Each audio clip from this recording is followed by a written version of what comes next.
Pacific rains in the sky, and then make it to tell you why. In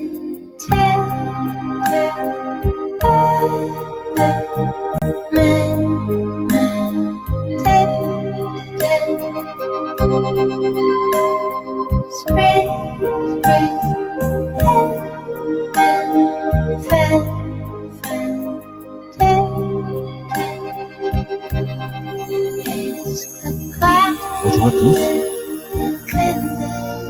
Merci d'être là.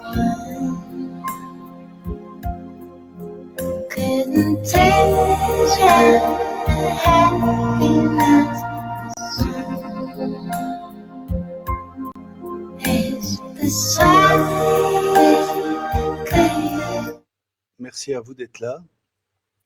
Et donc voilà, bienvenue pour ce premier épisode complètement expérimental de Futurimédia.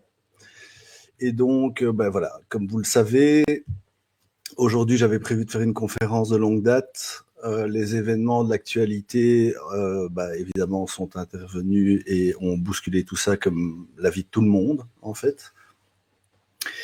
Et donc voilà, j'ai décidé de quand même occuper l'espace, quand même être présent.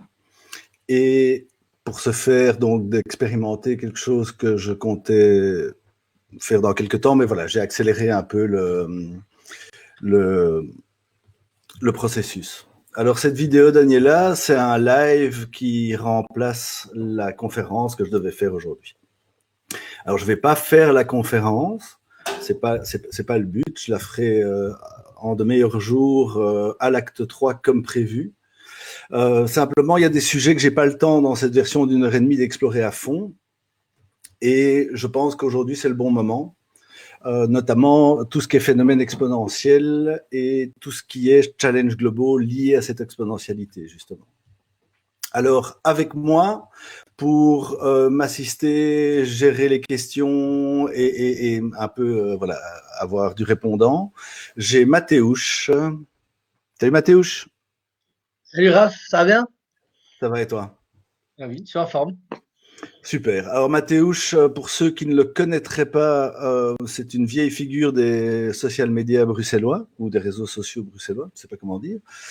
Il est un tout premier précoce sur Twitter, il a fait plein de choses, il a travaillé dans les médias, dans la presse, et plus récemment, il tient une chaîne Twitch qu'il a démarrée il y a il y a un mois, pardon, de façon tout à fait expérimentale. Qui s'appelle Mathéouche, simplement, je pense, _9. Double underscore 9. Double underscore 9, voilà. Et donc voilà, on est parti ensemble pour une durée absolument inconnue. Ça va durer certainement une heure et demie, mais voilà, on verra un peu où tout ça nous porte. L'idée, donc, je vous dis, c'était d'occuper l'espace, c'était aussi d'être capable de se réinventer rapidement. Je pense qu'on est tous face à ce genre de challenge. Et voilà, donc pour ceux qui ne me connaissent pas, même si je pense qu'il n'y en a pas des masses pour l'instant dans la room, ça fait 20 ans que je travaille dans le digital, dans le changement et dans la disruption, tout ce qui est phénomène de transformation.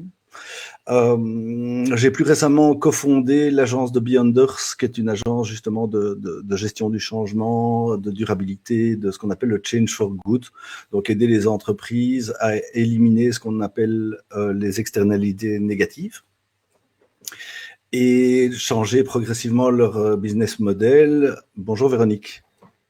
Bonjour cousine. Et donc, comment dirais-je, donc voilà, on aide les sociétés et on est face à des challenges. À côté de ça, je donne aussi des cours, notamment de culture générale du 21e siècle ou histoire du futur, accessoirement, c'est comme ça qu'on l'appelle. Et l'idée, justement, c'est de proposer une série de concepts à des étudiants qui sont parfois un peu perdus dans un monde de plus en plus compliqué, de plus en plus rapide, de plus en plus flou, trouble et de plus en plus rapide. Alors, à côté de ça, j'ai une passion et voire une vocation pour le futur, hein, depuis que je suis tout petit, et j'ai la chance progressivement de rentrer cette passion, cette vocation dans mon travail quotidien depuis quelques années, ce qu'on appelle de la futurologie ou du future thinking. Alors, qu'est-ce que la futurologie? Qu'est-ce que le future thinking? C'est justement aider les gens, les institutions ou les entreprises à se réinventer. Et pour se réinventer dans un monde aussi rapide à arriver, dans un monde aussi puissant à se dérouler, eh bien, on essaye de se projeter 10 ou 15 ans en avant, de simuler différents scénarios, puisqu'on n'est évidemment pas médium et qu'on n'a pas l'occasion de voir le futur, on n'a pas plus raison. Donc, on crée des scénarios qui sont par définition, par essence, faux. Mais comme on en crée plusieurs, ça crée un cadre de réflexion, un cadre de pensée du futur qui permet de se projeter et de préparer des choses. Alors, donc pour ceux qui me connaissent et qui étaient supposés être à la conférence aujourd'hui, est-ce que la vidéo va être le même contenu? Bien non. Donc c'est un contenu légèrement différent et comme je l'ai dit en tout début de stream, c'est l'occasion de zoomer sur différentes parties et de mettre ça en perspective à ce qui nous arrive pour l'instant, qui est une situation, ben voilà, c'est très très particulier évidemment. C'est aussi une façon de démontrer le bénéfice et le rôle que joue le digital dans la résilience de ces challenges globaux. Hein. Imaginez, j'ai posté tout à l'heure sur une nouvelle page, j'aurai l'occasion d'en reparler, qui s'appelle Radio Lockdown, qui est une initiative de plusieurs personnes. Voilà, on va essayer de bricoler un média pour occuper les longues soirées, non pas d'hiver, mais les soirées de confinement. Et les journées avec, d'ailleurs. Alors, aussi, ben voilà, il fallait donner un peu du sens à cette actualité et prendre un peu de hauteur. Ça, c'est aussi une des objectifs, je dirais, de ce live. Et essayer de comprendre au début de la crise quels sont les points d'apprentissage et comment se servir de cette période aussi pour apprendre. Et donc peut-être souligner des points d'attention auxquels on peut comment dirais-je, qu'est-ce qu'on peut observer, comment on peut préparer son esprit à être attentif à justement observer de quoi on va pouvoir se nourrir pour apprendre et grandir. J'ai la conviction que ce qu'on vit ici de façon très rapide, ce qu'on va vivre sur moins d'un an, j'espère, c'est la crise climatique résumée dans un temps très court, en fait. On voit des gens qui sont sceptiques, rien ne se passe, pourtant tout le monde crie et tout le monde annule, tout le monde change, crie que ça va être un désastre. Les gens sont en même temps sceptiques et affolés par les médias et les chiffres, et en même temps, on ne voit pas toujours grand-chose. Et c'est un peu ce qui se passe en ce début de pandémie. Salut Beau. Alors, ce début de pandémie, effectivement, il y a encore, même de moins en moins, mais encore des gens qui se baladent dans les parcs, qui pensent que c'est absolument pas réel. Et effectivement, on n'est pas au front. La ligne de front, elle est dans les hôpitaux, et c'est là qu'on commence à sentir la pression monter. Et aujourd'hui, à part des chiffres et des médias, mais dont on sait depuis des années que c'est des modèles business putaclic et qui font du sensationnalisme, et donc il y a une forme de déconnect entre notre capacité à expérimenter une situation de guerre, à peu de choses près, sans dramatisme, hein, mais je veux dire, confinement, couvre-feu, les entreprises commencent à fabriquer des produits pour le front. On appelle les citoyens même à joindre les ressources, redéposer leurs masques, aider l'effort de guerre. Et pourtant, il ne se passe rien. Alors, c'est une guerre toute confortable. Hein, on va pas faire cette injure-là aux Syriens. C'est une guerre avec Internet. C'est une guerre, c'est une guerre encore très gentille. Mais justement, c'est peut-être notre occasion d'en tirer les conséquences et les apprentissages. Alors, en début de musique, en début de live. Alors oui, c'est mon tout premier live, donc je vous demanderai d'être indulgent. C'est complètement expérimental et j'espère renouveler l'expérience. Mais voilà, on s'est mis en 2 jours. J'ai décidé de faire ce live, 3 maximum, et il a fallu apprendre tout de A à Z. Et donc, c'est encore, les plâtres sont encore humides et c'est encore un peu le début. Alors, musique un peu onirique et irréelle, comme ça, c'est irréel, pardon, c'est Vangelis que j'ai joué. Et c'est un peu ce qu'on vit, en fait, hein, c'est un truc un peu onirique et irréel. On a un peu l'impression d'être dans la grande histoire, en train de se dérouler, chacun confiné chez soi, et en même temps l'impression de vivre quelque chose de global qui se partage. Donc, je trouve que c'est assez particulier. Je ne sais pas comment vous le ressentez, mais moi, je trouve qu'il y a des côtés très paradoxaux entre des émotions à la fois anxiogènes ou en tout cas ne fût-ce que d'interrogation. Et ce temps qui se déroule à une autre vitesse, l'occasion d'être avec nos proches, d'avoir une nouvelle dynamique, et en même temps, c'est très agréable, sauf quand on n'est pas malade, quand on n'est pas au front, quand on n'est pas... Donc, entendons-nous bien. Alors, effectivement, le temps est notre saveur, un autre rythme, des émotions mixtes et paradoxales, ça je viens de vous le dire, et on est au début d'une situation qui va durer entre 3 semaines, mais voilà, je pense que c'est un peu irréel. Et pour l'instant, les news des différents pays parlent de 9 mois, 1 an, 6 mois. Enfin bref, et ces données changent tout le temps, donc c'est très, très, très... Ah ben voilà, le confinement vient d'être confirmé à l'instant, justement. Et donc, il y a une chose dont on peut être sûr, c'est on n'est jamais passé par là. Donc, il n'y a pas d'exemple potentiel passé. On ne peut pas aller s'inspirer du passé. On n'a jamais connu ça. Et c'est aussi le sentiment, je pense, d'être à une étape. Effectivement, je pense que la situation avant le coronavirus et après le coronavirus ne sera plus jamais la même. Si de nombreuses choses ne seront plus les mêmes, on est face à d'abord une crise sanitaire d'envergure mondiale, hein, c'est une pandémie mondiale, et on commence à sentir doucement la crise économique. Ah voilà, le pic de contagion en Italie serait annoncé pour le 25 mars. Ben, ça, ce serait une pas trop mauvaise nouvelle, mais ça veut dire quand même que ça va continuer à monter sévère. Voilà, courage à vous les Italiens. Ouais. C'est pas des périodes faciles. J'espère qu'on va encaisser les choses mieux que ça, mais voilà, tout reste à prouver. Alors donc, on a cette crise sanitaire, on a cette crise économique, et potentiellement aussi se dessine une crise politique. On voit que nous, on a un gouvernement de transition, on voit que De Wever a essayé de pousser un grand coup pour monter au pouvoir, parce qu'évidemment, c'est le moment où le pouvoir politique va se renforcer terriblement, évidemment. En situation de crise, c'est un peu comme Rome en période de crise, il y avait le dictateur était élu, et à ce moment-là, on prend plein pouvoir. Et je pense que c'est absolument indispensable. Il suffit de voir comment les Chinois, qui sont loin d'être une dictature, qui sont loin d'être une démocratie,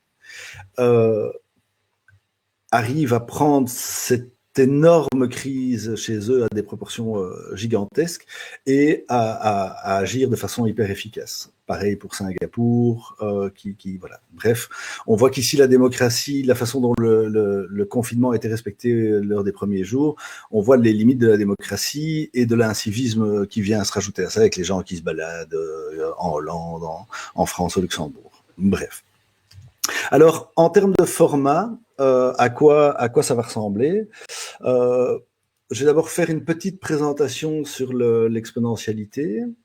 Ensuite, simplement, on va avancer dans différents phénomènes sur justement c'est quoi la futurologie, en quoi aujourd'hui ça devient quelque chose d'utile et nécessaire, en quoi on est face à une série de challenges globaux et le coronavirus illustre très bien le type de futur et le type de challenge auquel on ferait face. Et comment dirais-je, ensuite de voir quels enseignements on peut en retirer et comment on peut s'adapter à ça. Alors n'hésitez pas à poser des questions dans le chat, à donner du feedback. Je vous dis, c'est une première émission, donc moi j'ai pas, voilà, c'est très très expérimental. Je me suis décidé un peu comme ça sur un coup de tête, et j'espère améliorer la formule au fil du temps. Mais voilà, n'hésitez surtout pas à donner du feedback et bien sûr rentrer dans la conversation, poser des questions. Mateusz, donc que présente l'émission avec moi, sera l'interface entre vous et moi. Alors en termes de durée, comme je l'ai dit, on est parti pour 1 heure et demie, je pense, mais ce format n'est pas fixe et en fonction de ce qu'on fait, ce qu'on dit et ce qu'on raconte, et de votre envie aussi, on s'adaptera. Hein. C'est pas fixé dans le marbre.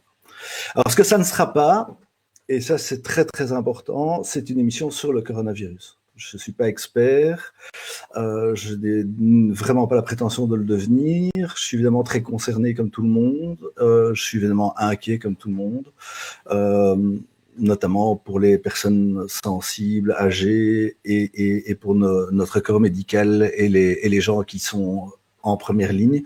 Et je tiens quand même à répéter vraiment toute mon admiration et mon merci à tous ces gens. Parce que je pense qu'ils vont faire un travail indispensable et heureusement qu'ils sont là. Alors, en termes donc d'exponentialité, un petit instant.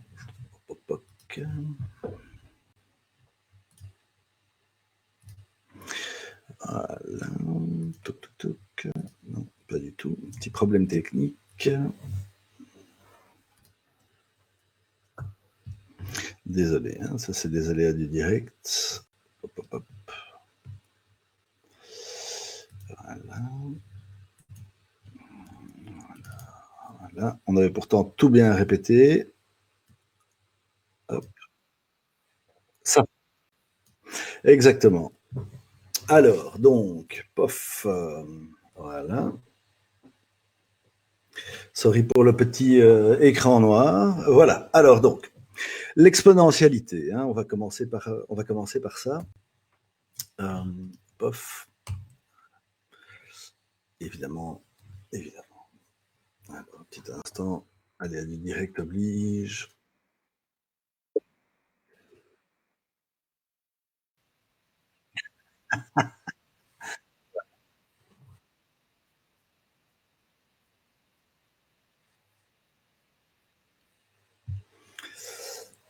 Oh. Alors, sorry. Alors, voilà. Alors, tout d'abord, la différence entre une progression linéaire et une progression exponentielle. Hein, pour ceux qui auraient raté maths, ce qui était mon cas d'ailleurs, une progression linéaire, c'est à chaque intervalle de temps, on va augmenter la quantité par une proportion équivalente. Donc, on va faire 1, 2, 3, 4, 5, 6, 7, 8. Alors que lors d'une exponentielle, on va augmenter à chaque intervalle de temps la quantité par au moins le double. Ça peut même être plus. Alors, quelques petits exemples d'exponentialité. Hein, cette fameuse légende du roi hindou qui avait demandé pour se distraire qu'on lui invente un jeu, et un de ses fidèles lui a inventé le jeu d'échecs, et pour le remercier, il lui a dit, ben voilà, écoute, je t'offre tout ce que tu veux, choisis. Il lui a dit, ben moi je demanderais juste que vous puissiez remplir l'échiquier avec d'abord un grain de riz, puis 2, puis 4, puis 8. Et donc, voilà, il a expliqué le principe, il lui a dit, ok, ça c'est vraiment rien. Et donc, en fait, il n'a jamais réussi à remplir l'échiquier parce que les greniers du royaume étaient vides avant d'avoir pu remplir l'échiquier. Ça c'est la légende ou l'histoire, je ne suis pas certain de sa véracité. Mais appliqué à ça, on peut voir que par exemple une exponentielle, quelqu'un qui fait 30 pas linéaires, il va faire 30 mètres à la fin de ces 30 pas. Quelqu'un qui fait 30 pas de façon exponentielle, il va faire 26 fois le tour de la Terre. Et l'exponentialité, on la rencontre absolument partout. Alors, hop. Toc, toc, toc. Pardon. Voilà. Hop. Alors, ici, on voit qu'un des phénomènes principaux d'une exponentielle, c'est qu'au début, ça progresse moins vite qu'une ligne linéaire. Et donc, évidemment, que ce soit dans une pandémie ou dans un progrès technologique, on se rend compte que, bah voilà, genre la photographie digitale, la musique digitale sur Napster, le nombre d'industries comme ça qui se sont moquées complètement de leurs nouveaux concurrents parce que ça avait l'air nul. Et effectivement, au début, on voit dans cette courbe que c'est absolument, c'est la phase de désillusion en fait quelque part. Par contre, une fois qu'on commence à prendre l'accélération, ça va tellement fort qu'on rentre en phase de disruption complète, et c'est là en général que les gens sont complètement dépassés. Et donc, on voit donc dans cette courbe, donc désolé, hein, voilà. Donc je vous disais, on a d'abord ici une phase de déception. Ensuite, une fois que la ligne linéaire passe au-dessus, on rentre en disruption. Alors dans la révolution digitale, on voit d'abord donc les choses se dématérialisent. Une fois qu'elles sont dématérialisées, ben, elles se démonétisent. Et après, la conséquence, c'est qu'elle se démocratise. Alors ça, c'est ce qui s'est passé dans toute la révolution digitale, dont la nature est complètement exponentielle et qui est le socle de fondation de toutes les révolutions technologiques qui suivent ensuite. Alors, le premier à avoir souligné le phénomène exponentiel et en avoir fait un principe, c'est Gordon Moore, donc le cofondateur des processeurs Intel. Et il a dit, bah, tiens, en observant ce qu'il faisait lui-même, il s'est dit, en fait, je pense que je vais être capable de doubler la puissance de mes processeurs tous les 24 mois pour un prix équivalent. En fait, aujourd'hui, on est même passé à 18 mois, plus ou moins, pour le doublement de cette puissance. Et donc, on voit que les exponentielles peuvent avoir différents facteurs. Mais il y a une vraie accélération et c'est le premier à l'avoir fait. Alors, entre-temps, il y a eu plein de gens qui se sont lancés dans des explications de phénomènes exponentiels.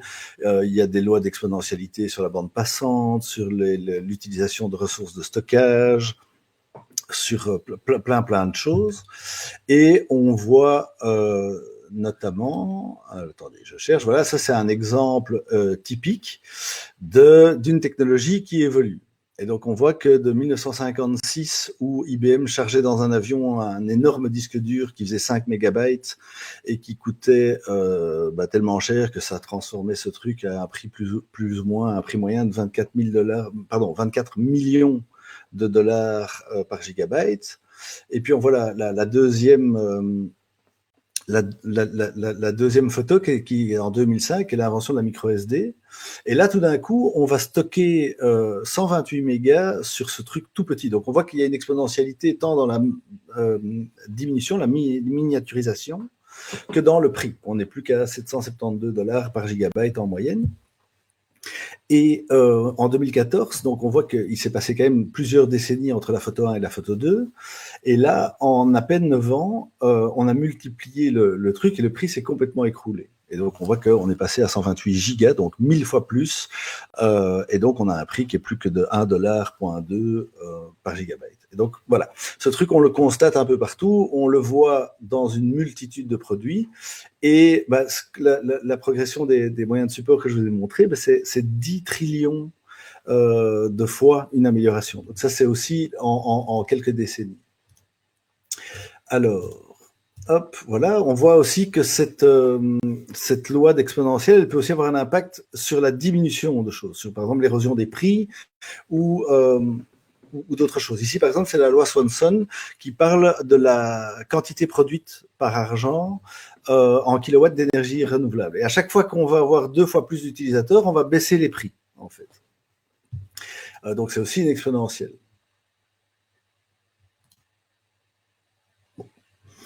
Alors, petit instant. Sorry, hein, je vous l'ai dit, c'est encore très expérimental. Et donc, il va falloir que je recharge. Peut-être que la bande passante sature un peu aussi. Donc, j'accélère. Voilà. Voilà, elle était un peu trop loin. Alors, un autre truc qui a baissé de prix, c'est le coût du séquençage du génome humain. Et là aussi, si vous voyez la ligne bleue à l'écran, c'est une exponentielle classique. Donc, c'est la loi de Moore. Si vous voyez la ligne orange qui est le coût du séquençage du génome, vous voyez que c'est beaucoup plus fort qu'une exponentielle. Alors, voilà, ça c'est le Genome Project qui a duré plusieurs années et qui a coûté 2,7 milliards. Et aujourd'hui, ben pour 99 $, on peut se faire analyser son ADN. Alors, effectivement, attendez, parce que j'ai un message du support, voilà. On voit que ça s'accélère. Alors le coût du génome, pardon, c'est pas complètement exact parce qu'aujourd'hui les plateformes qui proposent un test ADN à $99, vous le payez très très cher autrement. C'est qu'ils partagent leurs données à d'autres sociétés, voire des sociétés d'assurance, et donc vous allez le payer vraiment beaucoup plus cher en fait, mais pas avec des dollars. Alors un autre point de l'exponentialité, c'est la vitesse d'adoption des produits. Et donc, quand on voit entre le téléphone à fil et la tablette, on voit que c'est plus une courbe d'adoption, on voit que c'est une roquette d'adoption, une fusée d'adoption. Hein, ça devient vertical, il n'y a même plus d'exponentiel, ça part directement. Et quand on voit les chiffres de ce qui se passe une fois qu'on a dématérialisé, hein, je vous parlais de la courbe exponentielle et de la phase de dématérialisation, eh bien, là, on se rend compte que c'est encore plus rapide. Pokémon Go, par exemple, en moins de 24 heures, atteint le cap des 50 millions d'utilisateurs ou des 100 millions d'utilisateurs et donc a pulvérisé tous les records. Et c'est uniquement lié au fait que c'est du software, sinon ce ne serait pas possible. Alors un autre exemple de cette exponentialité, ben c'est l'évolution des produits. Ici, on prend les produits d'Apple et on voit qu'entre 2007 et 2017, l'iPhone et l'Apple Watch, c'est un tiers du prix de l'un et l'autre, avec des performances techniques qui sont similaires, voire supérieures dans l'Apple Watch. En fait. Alors ça se voit aussi dans l'informatique, hein, je vais passer rapidement à ça, mais dans les années 50, les ordinateurs, c'était des calculettes et ça faisait la taille d'un bâtiment. Ensuite, on est arrivé dans les années 60 à des ordinateurs qui faisaient la taille de pièces, qui permettaient un peu plus d'opérations et de façon un peu plus, mieux. Dans les années 70, on passe donc immeuble, pièces, bureau. Dans les années 80, on améliore la performance du bureau, l'utilisabilité, l'adoption des clients. Ça devient un grand public, c'est la vraie maturité. Et puis, voilà, on arrive du bureau au genou, avec dans les années 90 l'ordinateur portable, du genou à la main, avec les tablettes et les smartphones, dans les années 2000. Dans les années 2010, on passe de la main au poignet ou aux objets, et peut-être dans les années 2020, ce qu'on appelle les insidables, c'est-à-dire les ordinateurs qui sont carrément à l'intérieur de nous, les senseurs à l'intérieur de nous. Est-ce que ça va venir ou pas? En tout cas, selon les lois de Moore, avec un monde qui fonctionne normalement, a priori, on devrait y aller. Alors, une démonstration de ce que donne l'exponentialité, c'est par exemple les images de l'espace. Si on regarde les photos de Pluton, par exemple, on voit qu'en 96, on arrivait à avoir une espèce de gloubi-boulga pixelisé, comme ça, et qui donnait pas grand-chose. 10 ans plus tard, on arrive à avoir une photo d'une qualité un peu meilleure. 10 ans plus tard encore, on arrive à avoir une photo à peu près correcte de Pluton. Et l'année d'après, le plutonien qui se cure le nez, on peut le voir.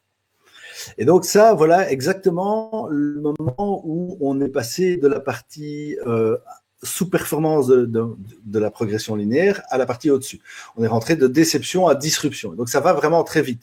Un virus, quand ça avance de façon exponentielle, on ne voit rien, et puis à un moment, tout le monde est malade. Mais en fait, ce truc a avancé et a complètement... c'est juste emballé, en fait, il y a un effet d'emballement. Alors, dans l'information, c'est pareil, on voit que les estimations de consommation sont juste hallucinantes, et on avance et on consomme de plus en plus de data. Je le dis souvent, donc en 1900, il fallait 100 ans en moyenne pour doubler la quantité d'informations disponibles sur le monde. À partir de 45 après-guerre, deuxième révolution industrielle, il ne fallait plus que 25 ans. À un moment, dans les années 80, quand on a commencé à tout digitaliser pour doubler cette information, on parlait de tous les 12 mois, tous les ans, et aujourd'hui, on parle plus ou moins d'un doublement de ces données toutes les 12 heures.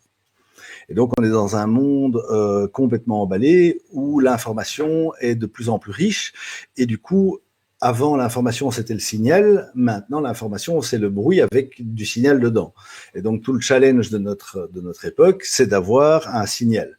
suffit de voir sur la crise du coronavirus, de nouveau, à quel point l'information circule vite, mais du coup, les fausses informations sont là aussi. Du coup, on a des gens qui pensent que c'est l'apocalypse et qui sont en train de s'équiper en machette, ou en PQ, surtout d'ailleurs, et d'autres qui s'en foutent complètement, qui lèchent les clinches de porte, ou les Carla Bruni qui font des bisous à tout le monde et qui toussent dans la gueule de tout le monde pour rigoler. Le basketteur NBA aussi a eu le même problème. Bon, lui, il s'est fait un peu remonter les bretelles. Hein. Et donc, voilà, on est dans ce monde qui génère de l'information. Je vous parlais de l'emballement de l'information. Et donc aussi, c'est un monde qui n'a jamais aussi autant inventé. Hein. Par exemple, aujourd'hui, dans la crise, on est face à quelque chose de complètement global, mais on voit à quel point les choses bougent vite, surtout qu'en plus ici, la communauté scientifique s'est quand même un tout petit peu concentrée sur le problème. Et ça prouve aussi la force d'impact que notre monde a aujourd'hui. À la fois une force d'impact négatif, avec toutes les externalités qu'on voit aujourd'hui. Et d'ailleurs, la crise du coronavirus révèle un peu toutes les limites de notre système, toutes les fragilités, tous les défauts. J'entendais aujourd'hui sur les réseaux, ce qui m'a fait beaucoup rire, si le néolibéralisme, c'est une chambre de motel, alors le coronavirus, c'est une lumière noire. Et donc, vous voyez cette espèce de lampe ultraviolette qui éclaire, où on voit toutes les saloperies sur les draps et le fait que c'est complètement dégueulasse. Et donc, effectivement, le coronavirus, aujourd'hui, agit un peu comme un révélateur de toutes ces limites, mais aussi, je trouve, de tous les bons côtés.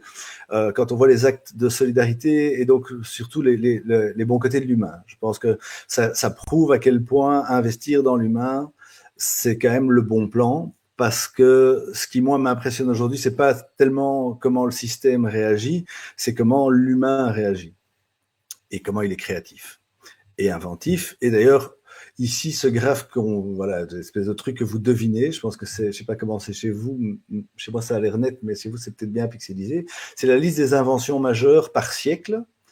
Et clairement, ici, on voit une espèce d'envolée complète, c'est de nouveau l'exponentialité. Évidemment, ici, on voit le GDP, hein, donc le PIB. La planète n'a jamais autant produit de richesses. Aujourd'hui, on peut se faire livrer, enfin pas aujourd'hui, hein, aujourd'hui c'est un peu compliqué, mais en pré-coronavirus, en 3 jours, on se fait envoyer des brôles du bout du monde. Et donc voilà, on n'a jamais consommé autant de richesses. On n'a d'ailleurs jamais autant creusé les ressources. Et donc ici, ce qu'on voit, c'est un tableau de bord exponentiel, où d'un côté, on a les indicateurs socio-économiques et de l'autre côté, on a les réponses du système Terre. Et là aussi, on voit que c'est full exponentiel. La population, le PIB, les investissements à l'étranger, la population en ville, l'utilisation d'énergie, enfin, you name it. C'est tout exponentiel. Et à côté de ça, les émissions de carbone, de dioxyde, de méthane sont elles aussi complètement en décollage vertical. Alors, si on reprend encore un pas en arrière, hein, donc on a vu plein d'exemples d'exponentiels dans le marché, la technologie, mais on voit que le monde est passé progressivement dans une accélération. Et donc avant, l'humain était chasseur-cueilleur, dans la préhistoire, les évolutions se faisaient en millénaires. Hein, on parlait de 6000 ans avant Jésus-Christ, que 5000 ans avant Jésus-Christ, et on voit même qu'au plus on dézoome, au plus c'est large. Hein, il y a des ères qui comptent plusieurs centaines de milliers d'années. Voilà. Ensuite arrive la révolution cognitive, et à cette révolution cognitive, la culture qui permet la transmission, qui permet l'organisation d'idées abstraites. Hein, c'est toute la thèse de Harari dans son bouquin. Et donc, on voit qu'à ce moment-là, ça s'accélère. Il va y avoir une série d'inventions, mais ces inventions, elles vont se succéder, elles vont changer la face du monde à chaque fois, mais on va avoir des centaines d'années, des dizaines d'années pour s'y faire. Et on va avoir une série de révolutions, l'écriture, l'agriculture, les maths, enfin, plein de choses. Arrive ensuite la technologie, et progressivement aux ères industrielles, la technologie va devenir le vecteur du changement, elle va encore accélérer cette courbe, en fait. Et on voit effectivement que dans la révolution industrielle, progressivement, la technologie prend le pas sur la culture. Il y a toujours de la culture, il y a toujours de l'évolution biologique, et il y a toujours eu de la technologie et de la culture avant, hein, puisqu'on observe même une forme de culture chez les animaux qui n'ont pourtant pas eu de révolution du cerveau, quoi, pardon, sorry. Et donc voilà, donc on voit bien cette progression. Et cette progression, bon, ce slideshow commence à m'emmerder. Un instant, je reboot. Hein. Hop, voilà. Sorry. Tac, et on est reparti. Tac. Donc voilà, ça je sais. Note pour plus tard, ne pas faire confiance à SlideShare pendant les présentations sur un live. Ok, alors, donc, j'avance. Voilà, nous y sommes. Et donc, voilà. Sorry, je joue un peu. Voilà. Alors, donc, voilà, nous sommes en gros à l'accélération de l'accélération. Donc, on voit que la révolution digitale où les choses ont complètement changé depuis le début. Je veux dire, le monde a complètement évolué en 20 ans.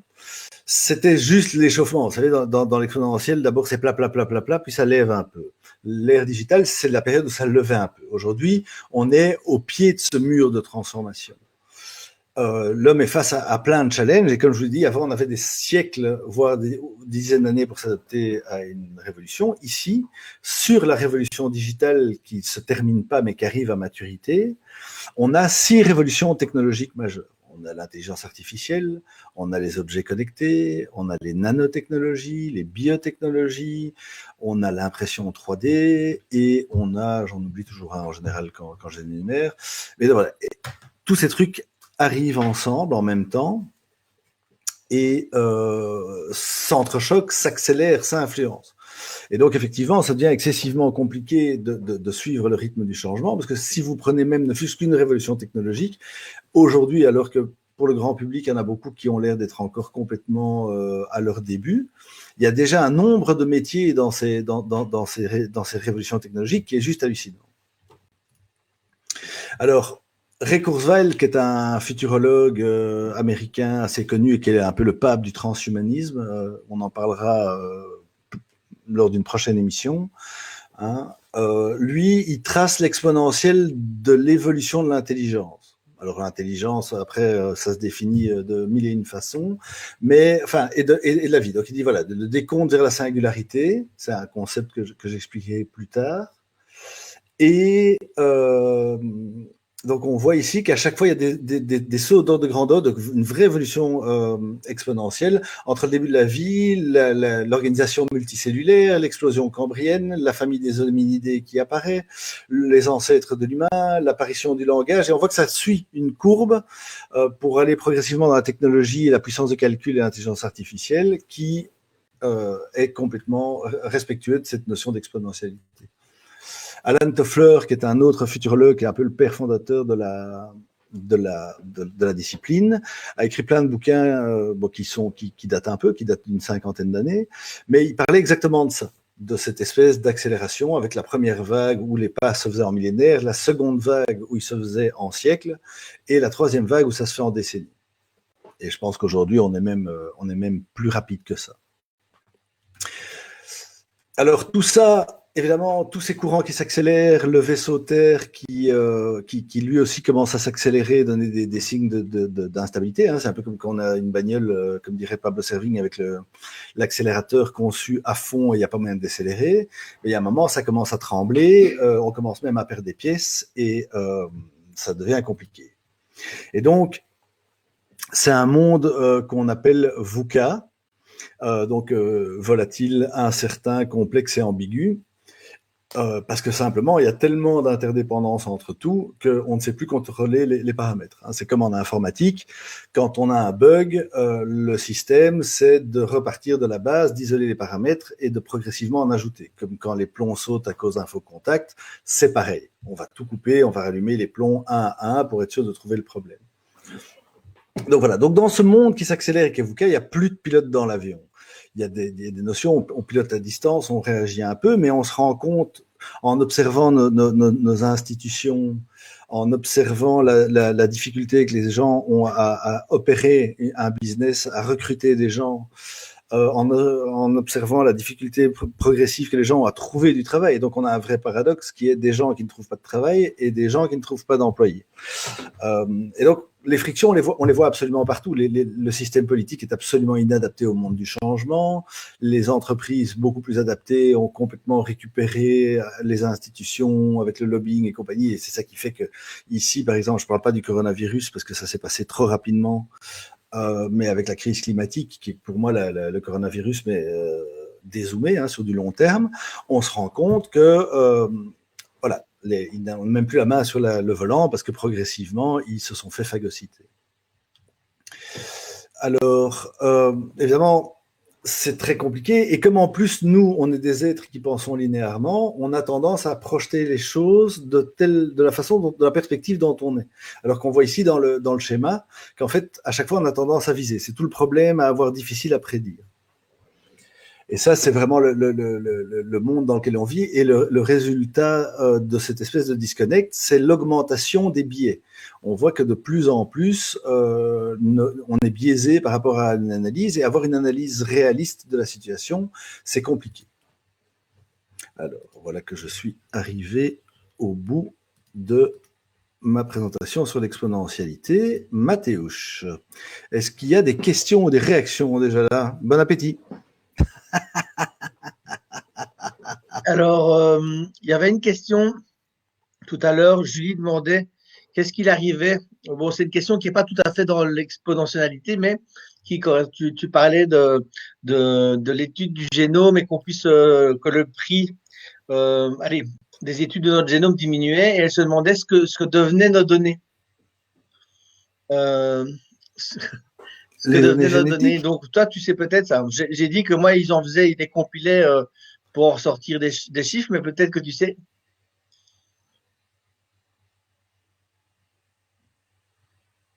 Allô, Raph?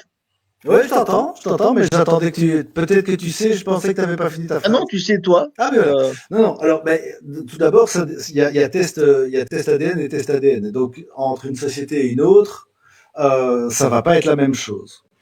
C'est pour ça qu'il y a encore des tests aujourd'hui qui coûtent $1000 et d'autres qui sont à 99.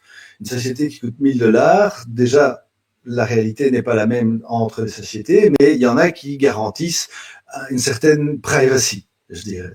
Alors que d'autres, comme notamment 23andMe, qui est la boîte d'un des fondateurs de Google, je sais jamais lequel, eux, c'est pas cher, c'est rigolo, mais en fait, les données, après, elles sont envoyées à plein de trucs, des sociétés qui peuvent anonymiser, mais pas forcément. Et même l'anonymisation des données, aujourd'hui, on sait qu'avec des recoupements, on sait retrouver les personnes, et donc les données d'ADN, c'est hyper chaud, évidemment.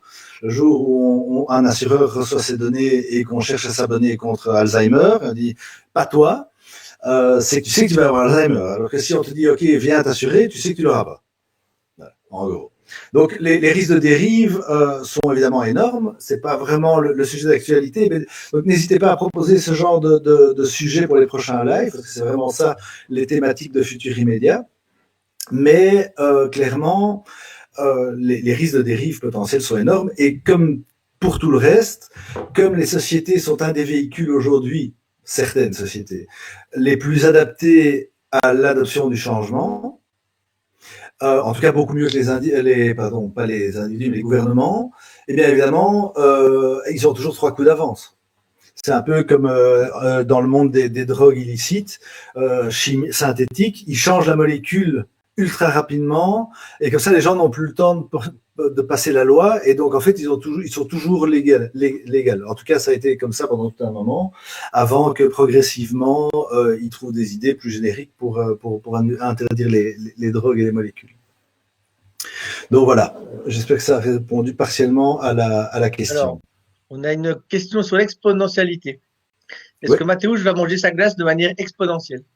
S'il devait la mettre exponentielle, il la mettrait tout entière dans sa bouche. Et il ferait déjà caca. Voilà. Plus de questions sur l'exponentialité. La dernière était particulièrement...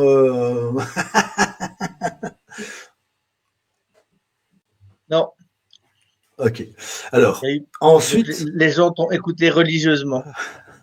Ouais, j'espère. Ou alors ils étaient endormis. Alors... Ou partis en laissant le live.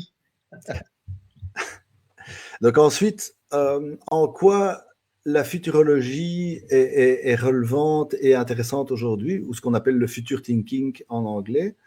Eh bien, justement, dans ce monde qui s'accélère à l'extrême, on se rend compte que tant que les sociétés, que les individus, que les gouvernements, que les gouvernements n'ont plus un mode de fonctionnement adapté à ce changement exponentiel. Et donc, c'est très très compliqué avec les méthodes classiques d'avoir la capacité de s'adapter. On verra que effectivement, à la vitesse où les choses évoluent, alors oui, le crash boursier, on va en parler. Effectivement, à la vitesse où les choses évoluent, on a maintenant besoin de se projeter dans le futur. Alors, pas forcément tout le monde, mais il doit y avoir ces espèces de pôles de réflexion pour quand même ce qu'on fait tout de suite, voir où ça va, sachant que tout s'accélère, tout est exponentiel. C'est beaucoup plus facile de traiter une pandémie au début. C'est beaucoup plus facile de faire 15 jours de lockdown que de lutter contre le phénomène qu'elle a explosé exponentiellement. Et donc, c'est beaucoup plus facile de jauger des effets positifs ou négatifs de quelque chose quand c'est au début, de réfléchir, de se projeter, de voir si ça s'accélère, comment ça se passe, pour corriger le tir avant que ça se soit emballé.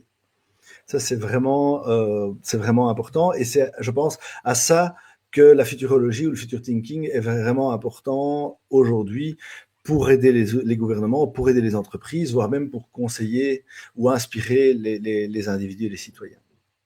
Alors, on a des méthodes, il y a plein de frameworks, enfin, pardon si j'utilise, je suis un peu Jean-Claude Van Damme syndrome, hein, donc si jamais j'utilise des mots anglais et que vous voulez que je les traduise, dites-le-me-le, mais je vais quand même faire des erreurs de temps en temps. Ça, intuitivement, je vais balancer des mots en anglais.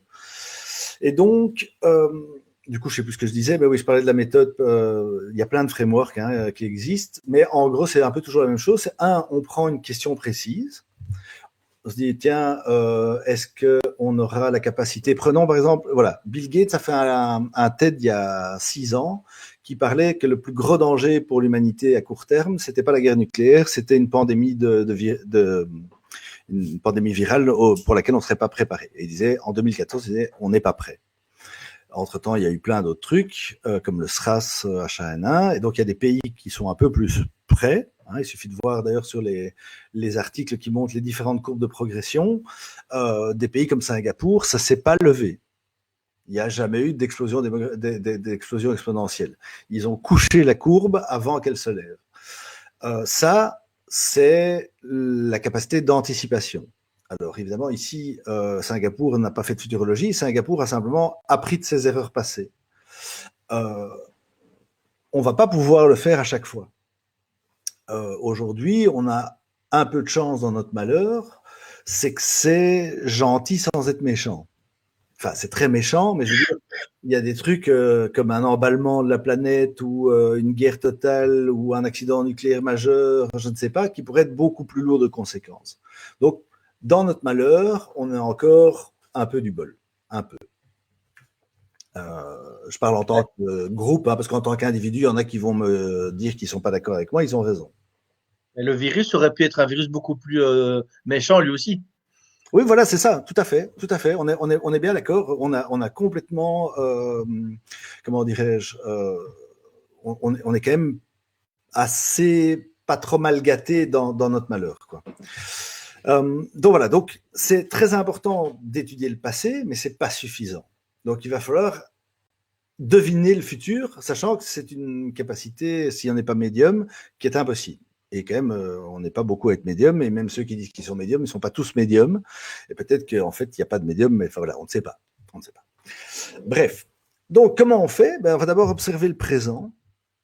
On va regarder quelles sont les tendances, quelles sont les forces qui poussent déjà depuis quelques années. C'est pour ça qu'on parle de mode, puis de micro-tendances, de tendances, de macro-tendances. Une mode, c'est une influence qui va avoir un effet pendant 1 an ou 2. Ensuite, il y a les micro-tendances qui vont durer 2, 3, 4, 5 ans, les tendances, et puis les macro-tendances ou les méga-tendances qui sont en général les forces qui poussent pendant plus de 15 ans. Et donc, par exemple, l'urbanisation est une méga tendance. Depuis le début de l'ère industrielle, on a une tendance à ce que la population se renforce dans les villes et se vide dans les campagnes. Alors, on va regarder ça. Et on va regarder aussi les signaux faibles. Un signal faible, c'est quoi? C'est des petites informations qui sont en fait les premiers signes d'une tendance. Alors évidemment, il y a plein de signaux faibles qui se révèlent être des fausses pistes. Mais par exemple, si on regarde a posteriori la crise de 2008, la crise financière, l'année d'avant, il y avait 32 articles qui parlaient de toxicité des assets immobilières, qui parlaient de crise économique, de pyramide, de château de cartes dans les investissements, bref, qui étaient en fait les signaux faibles de la crise économique. Aujourd'hui, début décembre, il y a eu quelques news à gauche, à droite sur une maladie, sur des choses. Moi, je vous avoue, quand j'entendais ça, je pensais que ça allait être comme le H1N1 ou la grippe aviaire ou des choses comme ça et que ça allait rester quand même assez local. Je pensais pas que ça allait partir en pandémie mondiale et qu'on allait choper la courbe de l'exponentialité. Voilà. Eh bien, on s'est trompé. Enfin, moi, en tout cas. Donc, on regarde ces signaux faibles, on regarde ces tendances. Alors, ensuite, enfin, il y a ce qu'on appelle les black swans, les signes noirs, qui sont des événements improbables à fort impact. Et donc, par exemple, le coronavirus, ça c'est purement et dur ce qu'on appelle un black swan. C'est le truc que personne n'a vu venir. Et au moment où ça a fait ploum, un mois plus tard, c'était le bordel mondial. Et donc, on s'est pris une exponentialité, on s'est pris une globalité et on s'est pris une radicalité de l'impact. L'impact est super puissant. On voit que ça a modifié l'économie en quelques semaines. On voit que ça a modifié la vie, le quotidien des gens pour des milliers, des dizaines, sans doute déjà des centaines de millions de personnes sur la planète qui ont enfin oui, rien que les Chinois, c'est bon. En fait, on est déjà des milliards à être. J'étais en train, dans ma tête, j'étais en train de faire le tour des pays et je me dis en fait, non, on est déjà plusieurs milliards à avoir un type de vie complètement changé par ce truc. Et donc on voit, voilà, toute la force et la puissance de l'exponentialité. Alors, des challenges globaux comme le coronavirus, ils ne sont pas tous... Ah ben voilà, Agnès me dit qu'il y a une déclaration gouvernementale maintenant, que je ne vais pas pouvoir entendre du coup, mais ce n'est pas grave, hein, vous me direz quoi. Et donc voilà, ces challenges, donc là ici on a le coronavirus, c'est une pandémie, mais des challenges globaux qui nécessiteront des réponses pas similaires, mais en tout cas aussi puissante ou nécessaire pour éviter des problèmes. Et les problèmes, ça peut être beaucoup de morts, mais ça peut être aussi une déstabilisation sociale, ça peut être aussi une tombée dans une dictature, ça peut être une fin d'espèce, ça peut être plein de choses. Il y en a des challenges qui vont arriver, exponentiels, globaux et nécessitant des réponses nouvelles. Il y en a plein. Donc, je vous parlais des technologies, évidemment l'environnement. Il y a aussi des crises à venir de l'identité, des repères, hein, de la famille, l'emploi. Quid même des États-nations? Est-ce que les États-nations seront capables de résister? Au fin de compte, les États-nations, c'est pas un truc qui date de Mathusalem. C'est pas si vieux que ça. Est-ce que des trucs comme la Belgique, la France et les États-Unis ont encore un avenir à moyen long terme par rapport à des entités comme les corporations? Peu importe. Il y a vraiment plein d'autres possibles. Et donc voilà, ça, on voit vraiment que c'est quelque chose qui est complètement inédit, qui requiert des réflexions et des réflexes inédits. Et ça, c'est vraiment, vraiment nouveau et ça requiert un kit de compétences, un changement d'attitude. Et donc, en fait, ce que je dis dans ma conférence plus longue, et d'ailleurs, c'est pareil ici, c'est le truc le plus dangereux ici qu'on a vu pendant la pandémie, enfin qu'on est en train de voir, mais je pense que les gens sont en train de bien se calmer, c'est la nature humaine. Le coup du PQ, les gens qui fouillent alors qu'en fait ils sont en train d'infecter les régions ailleurs et de répandre la pandémie, l'autre, tout ça, c'est vraiment la nature humaine. Et donc on est en guerre contre notre nature. On doit changer, on doit se réinventer pour comprendre qu'on est collectif là-dedans, qu'on doit avoir des décisions collectives. J'avais vu un truc absolument génial qui disait, alors je l'avais mis de côté, mais je pense que je ne sais plus où, qu'en fait, les gens qui restent chez eux sans bouger, ce n'est pas une fuite, c'est vraiment faire face, et c'est comme si l'humanité retenait sa respiration. Et je trouvais cette métaphore absolument géniale, parce que c'est ça, en fait.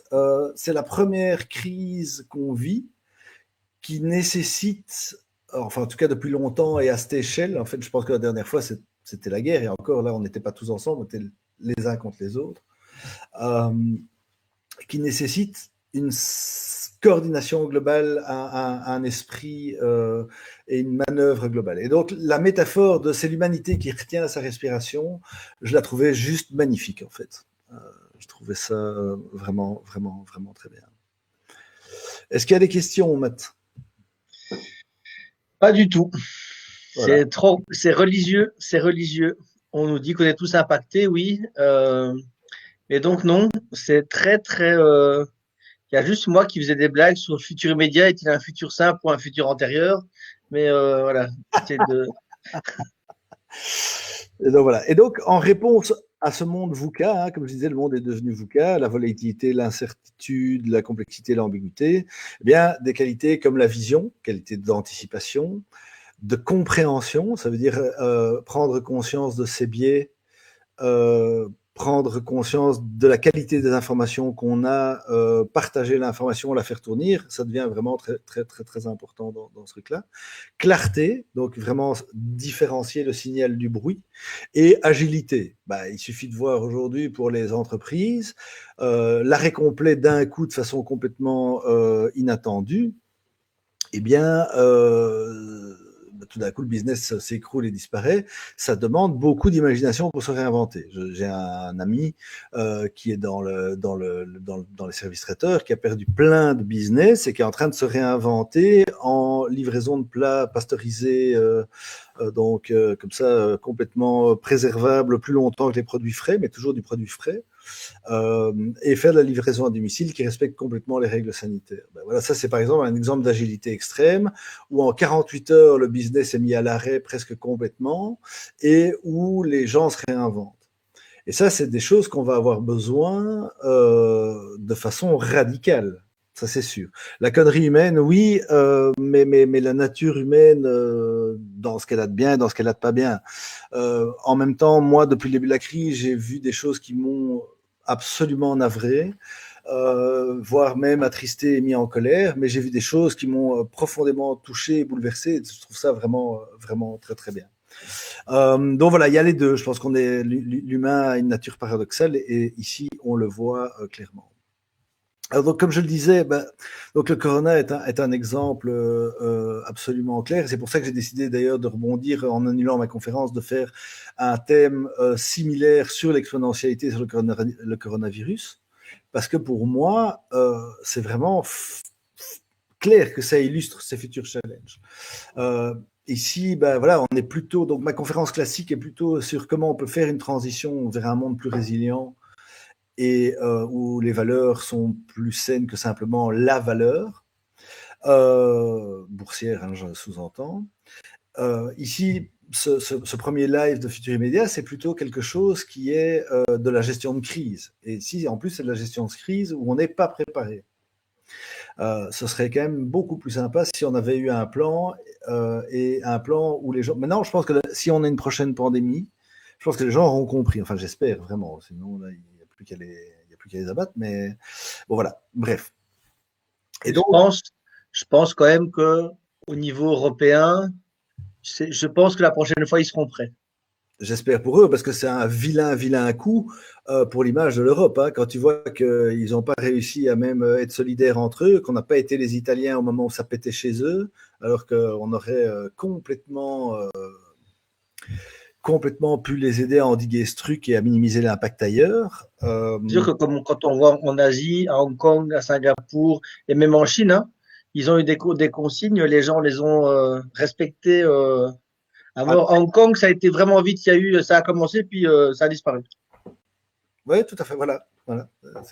Je pense que notre capacité à nous coordonner est fondamentale. Et là-dedans, Dieu bénisse le digital, entre guillemets, parce que c'est vraiment sympa. Hein. Je postais ce truc, what a time to be alive is like plague but with Wi-Fi. Et effectivement, le confinement sans Internet, ce serait beaucoup moins drôle, mais aussi la capacité de communiquer, d'interagir pour lutter contre ça serait quand même franchement beaucoup moins drôle. Donc voilà, effectivement. Après, on peut se poser une question. La technologie nous aide à mieux gérer le confinement, mais c'est c'est à cause de la technologie finalement que le virus s'est vite répandu parce que tu as les avions. Tu vois ce que je veux dire? C'est que Oui, ok, cette la technologie. technologie a le bon et le mauvais côté. C'est-à-dire que c'est la technologie qui a fait que la pandémie est mondiale. Tout à fait. Sinon, Je vais revenir à ça, mais j'ai d'abord clôturé sur effectivement que les Chinois maintenant, comme dit Benoît de Roubaix, envoient de l'aide, alors que les Allemands et les Français, il y a quelques jours, ont dit merde. Et du coup, les Chinois, à l'origine de la crise, qui auraient eu pas mal à perdre au niveau image internationale, vont finir par ressortir grandis, alors que l'Europe, on passe pour des branquignoles incapables de se coordonner et de se supporter les uns les autres. Donc, oui, c'est aussi, ça fait partie de leur stratégie, hein. Ils essayent de dire que c'est pas eux qui ont, que ça vient pas de chez eux. Ils parlent de virus étrangers. Au Japon, ils disent carrément que c'est un virus japonais. Donc, il y a pas mal de choses. Et donc là, il y a une espèce de diplomatie du masque, comme on appelle ça.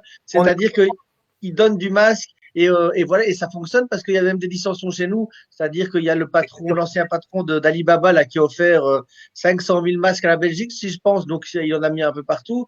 Et donc, oui, c'est sûr que ça fonctionne bien. C'est-à-dire on déverse maintenant beaucoup de dollars pour essayer de se refaire une image. Ça, c'est, comme ils font souvent, en fait. Non, non, on est d'accord, hein, c'est malheureux, mais voilà. Eux ont une stratégie et l'Europe, en plus, se rue dans le fait que ce soit, comment dirais-je, de les aider. On dirait presque que ça leur rend service, quoi. Enfin, c'est un peu difficile à comprendre.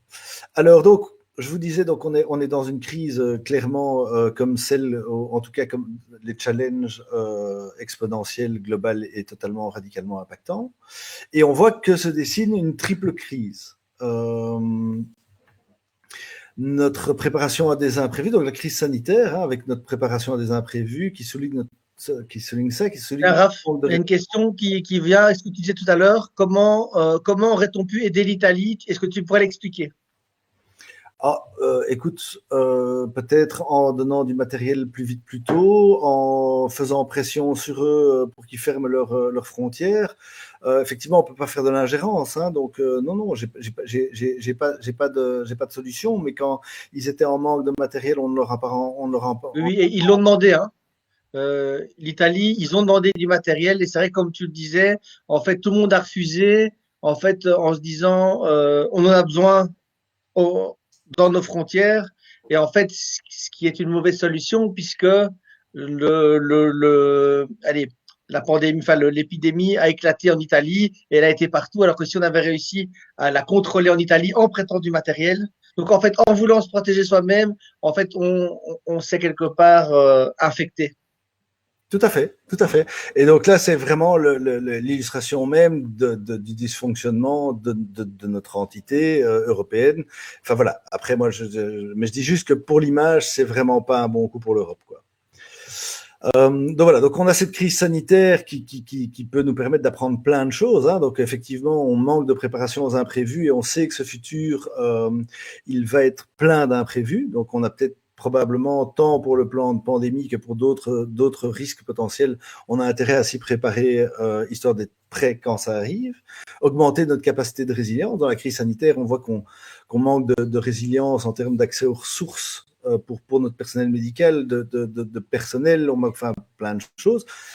Il y a aussi une crise économique qui a déjà commencé, mais qui sera très probablement à gérer une fois que l'urgence sanitaire sera passée, avec en même temps un collapse de l'économie, une démonstration complète de l'interdépendance. Évidemment, dans ce genre de truc où plus rien ne tourne, les économies, entre guillemets, ce que j'appelle virtuelles, les espèces de produits bancaires qui sont basés sur une économie qui fonctionne et qui représente quand même un énorme c'est un beau lapsus, ça, par contre. Un énorme amas de capital fonctionne pas du tout dans ce genre de truc. Donc voilà, on a une crise économique qui nous arrive et qui va devoir être gérée après. Et puis, je pense qu'on a une crise politique qui se dessine. Effectivement, dans des situations de crise, l'État prend beaucoup de pouvoir, hein. En Espagne, ils parlent ou ils ont nationalisé les hôpitaux. on va d'abord utiliser et reprendre la main sur les infrastructures qui permettent de gérer la crise sanitaire, mais c'est Pablo Servigne, hein, je pense, qui dit dans son livre l'économie, c'est comme une vieille dame opérée à cœur ouvert. Le cœur peut s'arrêter de battre à un moment, mais pas trop longtemps, sinon c'est plus à redémarrer. Et donc, pour que cette économie ne s'écroule pas, il va probablement falloir qu'il y ait une assistance respiratoire à cette économie. Quand les gouvernements vont reprendre la main à gauche, à droite et avoir beaucoup de pouvoir, est-ce qu'ils vont vraiment la rendre? Est-ce que dans ce truc-là, les citoyens vont réussir à peser assez fort que pour que les lobbies ne disent pas, ben, tu sais quoi, on va quand même nous s'arranger pour reprendre la main? Parce qu'à ce moment-là, on est dans une dérive de dictature, d'oligarchie. Enfin voilà, ça pourrait renforcer un phénomène qui était déjà bien présent, mais on a aussi une fenêtre d'opportunité pour créer un changement. Chaque crise amène une opportunité de changement. Donc, à ce niveau-là, il est vraiment indispensable, enfin c'est mon opinion, après moi je suis pas gourou non plus, il est indispensable de tirer urgemment les leçons, voire même de se préparer à voir en quoi qu'est-ce qu'on pourrait apprendre pendant cette crise et vraiment travailler ensemble à changer le narratif, à changer l'histoire, à changer toute une série de choses pour avoir un maximum d'impact positif et récupérer les bénéfices de cette crise pour nous, les citoyens. Donc voilà, c'est peut-être le seul avertissement entre guillemets gentil qu'on a de qu'est-ce qu'une crise ou un chaos mondial. Et donc, voilà, on n'en avait jamais connu, on en avait prédit, enfin, on n'en a jamais connu il y a bien longtemps, mais de cette nature, dans notre monde récent, dans le monde moderne, on n'en avait jamais connu. On en annonce depuis tout un temps. Là, voilà, je pense qu'on a une vraie idée de ce que ça peut donner. Et donc, soyons pas cons et ne faisons pas comme en 2008 où on préfère repartir dans notre petite vie pépère et de se dire que tout compte fait, on n'a pas le temps de s'occuper à ce que les banquiers et les gouvernements remettent tout comme avant et créent un système tout aussi fragile qu'avant. Donc, on a eu un premier avertissement, un coup de semonce, je dirais, en 2008. On se dit, oh, c'est pas grave, c'est juste quelqu'un qui fait un coup de semonce. Là, on prend une première balle dans l'épaule. Maintenant, peut-être qu'on devrait commencer à comprendre que ça tire à balles réelles, quoi. Voilà. Ça, c'est un peu l'idée. Donc, augmenter notre capacité d'anticipation, augmenter notre capacité de réactivité, être sûr qu'on partage des informations. L'open data, je pense que c'est fondamental, et l'accès à des informations de premier ordre validées et à jour et au bon endroit. Ça, je pense que c'est fondamental aussi. Minimiser le bruit pour maximiser le signal, c'est fondamental. Ah, pardon. Et aussi se rendre compte qu'on doit absolument changer et reprendre la main sur le collectif, tant en termes d'action que d'esprit. Je pense que l'esprit collectif est au plus bas. Et ça va pas être facile de fonctionner bien comme il faut, comme entité globale, si on récupère pas la main là-dessus. Moi, je pense que le choc n'est pas encore assez fort pour que les gens intègrent la problématique. Je pense qu'il va y avoir quelques milliers de morts. Et en fait, oui, il y a des gens qui vont être conscientisés, mais je pense que pour la plupart, ce ne sera pas assez choquant. D'ailleurs, il y a toujours des gens, ça fait des semaines qu'on tartine sur le Covid-19 et les risques et machin. T'as encore plein de gens qui se disent qu'ils n'ont rien à foutre, qui parlent de complot, qui disent que c'est pas pour eux.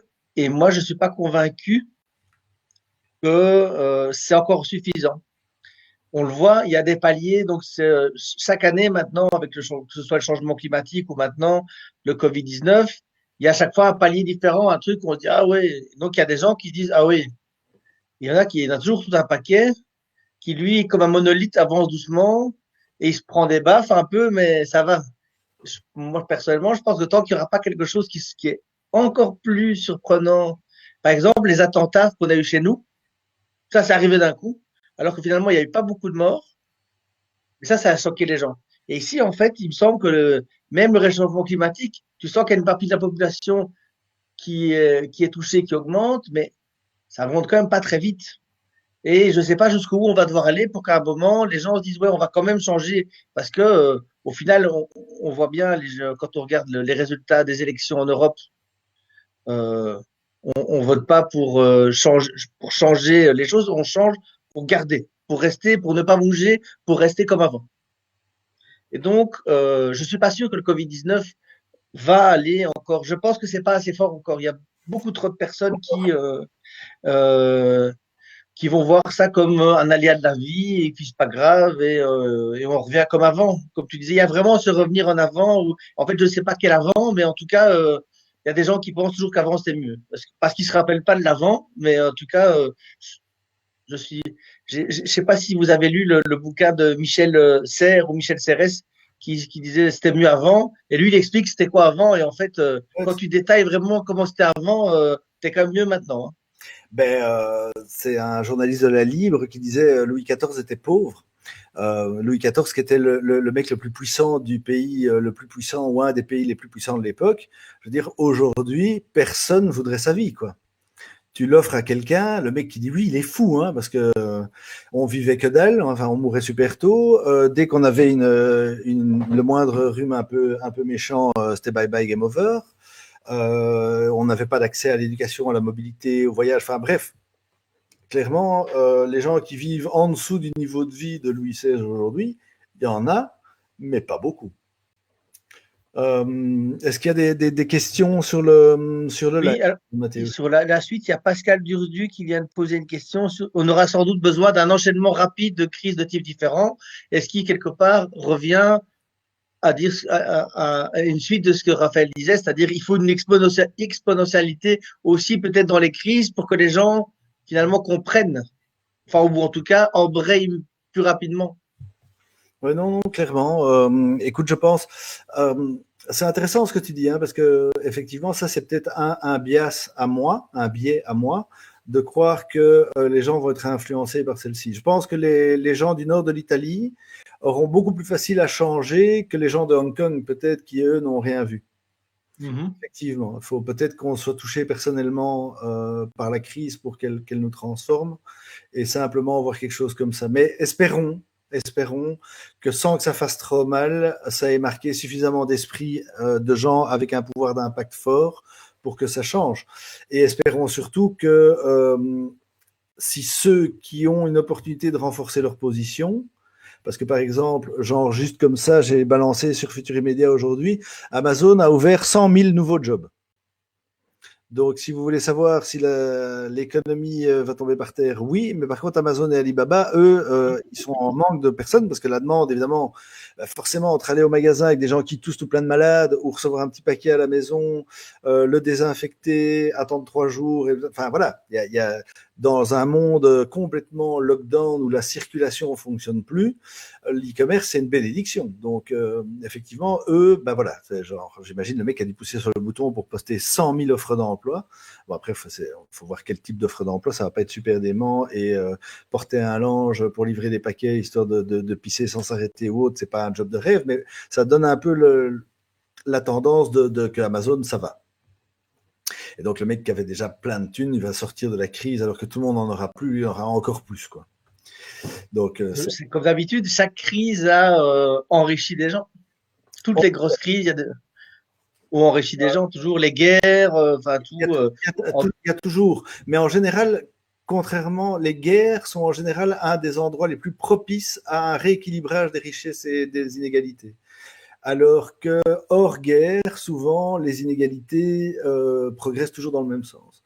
Donc, on verra un peu comment on va voir avec ce type de crise. Hein. Effectivement, rien n'est prédit. Et c'est simplement, j'espère, parce que ceux de l'autre côté, ceux qui sont des entrepreneurs, qui ont des mains sur le politique, qui ont des mains sur le système global, eux, ils ont bien compris, ils vont prendre bien fort les apprentissages et ils vont mettre leur plan à exécution, ils vont pousser dans la direction qui les intéresse. Et donc, je pense que c'est fondamental pour les citoyens de se fédérer et même de réveiller les autres, ceux qui ont compris, parce que on a des gros enjeux sur notre futur probable.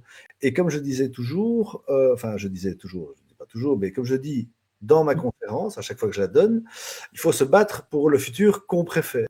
Et donc, il suffit de voir les événements qui se produisent et comment s'orientent les vents qui poussent le présent vers le futur. Et si ça ne va pas dans le sens qui nous convient, il faut faire en sorte de changer ça. Il y a Axel qui met, je suis devant la porte du Jack, mais la porte est fermée, pouvez-vous venir m'ouvrir, s'il vous plaît? Non, t'avais qu'à rester confiné. On rigole pas avec le confinement ici. Et donc voilà, non, ben voilà, blague dans le coin. Effectivement, j'espère que les gens utiliseront cette crise. En tout cas, c'est pas une prédiction, c'est un souhait, et j'espère que ce sera vraiment le cas. Alors, moi, j'ai plus ou moins raconté tout ce que j'avais à dire. Est-ce que vous avez d'autres questions? Ouais, c'est pour partir aussi sur les réactions. Il y a une personne dont on n'entend absolument plus parler depuis 2 mois, ou quasi plus, c'est Greta Thunberg. Et parce que quelque part, on pourrait accoler,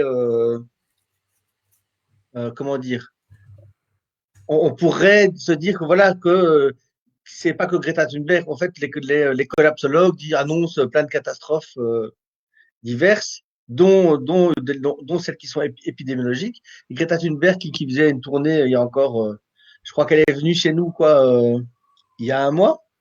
Et depuis, on n'entend plus. Alors la question, c'est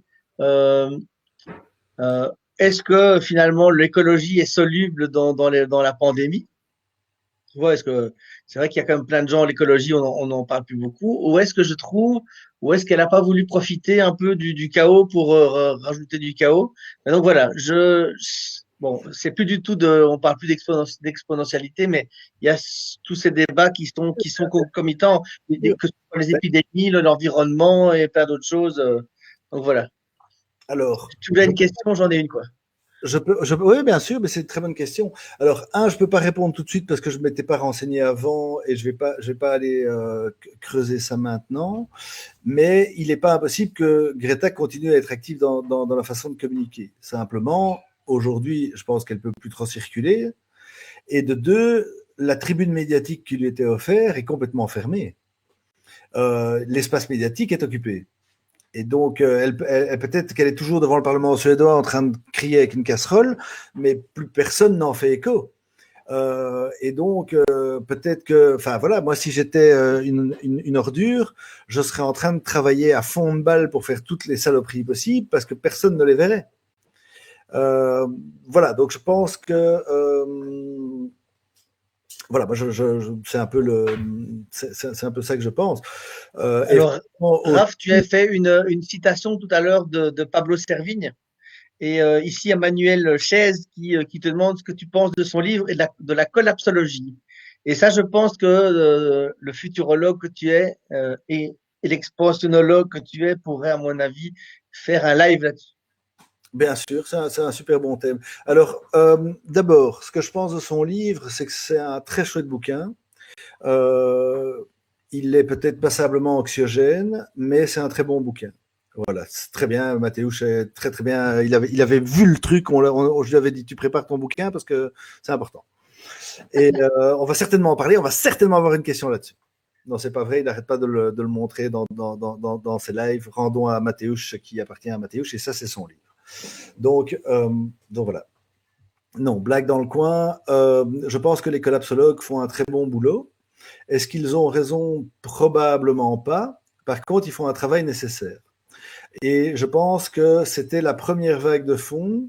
C'est devant une situation qui était, alors j'allais dire encroûtée, mais c'était tout sauf encroûté en fait. C'est comme le coyote qui va tellement vite qu'il court dans le vide, qu'il fallait d'abord un premier choc pour mobiliser. Vous savez, en change management, on dit toujours il y a les 15% qui vont bouger, les 15% qui résistent, et puis le reste au mieux, il va là où ça va. Et donc, je pense qu'il fallait d'abord mobiliser les 15% des gens qui devaient bouger. Ça a créé toute une génération de projets, ça a créé une première vague, ça a créé des Greta Thunberg. Enfin, je fais des raccourcis, hein, évidemment, soyons clairs. Mais ça a permis de faire bouger un premier meuble. Ensuite, Greta Thunberg, pour moi, ce que je trouve génial dans ce qu'elle a fait, c'est qu'elle a été occupée un espace. Et en fait, ça a fait chier tellement de monde, et c'était peut-être pas son rôle, by the way. Je vais pas me prononcer là-dessus aujourd'hui. Je préfère travailler sur des perspectives ouvertes, mais ça a forcé tout un tas de gens à aller occuper l'espace. Et donc, je pense que Greta Thunberg, si elle a fait un truc de bien, c'est qu'elle a raccourci le délai sur ce débat et la mise en action, et qu'elle nous a fait gagner plusieurs années qui étaient absolument capitales. Donc, voilà, pour moi, à ce niveau-là, elle mérite déjà son petit badge, rien que pour ça. Après, est-ce que c'est elle à devenir présidente du monde et gérer le truc? Non, c'est pas son job. De toute façon, elle n'a pas arrêté de dire que c'était pas son job. Mais voilà. Alors, on est parti là. Alors, Hariri a-t-il raison? Et donc, pas Rafik. Moi, je suis plutôt dans la politique. Et donc, c'est comment? Yuval. Donc, c'est pour. Allez, j'ai oublié le nom du bouquin. Sapiens, Homo Le Deus, Sapiens, hein, c'est ça. Hein. leçon pour le 21e siècle, ouais. Et donc, a-t-il raison? Et alors, je continue dans les questions. Voilà, d'accord, mais changer quoi? Une pandémie reste imprévisible, sinon elle ne serait pas une pandémie. Que doit-on changer? Notre système de santé, la coopération internationale, le changement de notre système sociétal, se battre genre extinction, rébellion. Je pense que la coopération internationale et la collaboration des entités scientifiques doit élever le niveau. Est-ce les prémices d'un nouvel ordre mondial? Essayons d'éviter les maladies, guerre, famine. Alors, voilà, nous avons encore 1 heure là. Plein de bonnes questions, à ce niveau-là. Comment dirais-je? Alors, je pense que la pandémie, effectivement, est imprévisible. Mais comme je le dis dans ma conférence, se préparer à l'imprévisible, notre challenge dans le monde dans lequel on rentre, c'est justement notre capacité à se préparer à l'imprévisible et à anticiper les chocs de ce type-là, que ce soit pandémie, catastrophe naturelle, et donc on doit améliorer ça. Et effectivement, ce que je disais, coopération, information, réactivité, collaboration collective, enfin voilà, donc je pense effectivement tout ça. Alors, je ne sais pas qui a posé la question avec toute cette série de bonnes questions avec le nouvel ordre mondial. C'est Gary Ehrenfest. Ah voilà, eh ben Gary.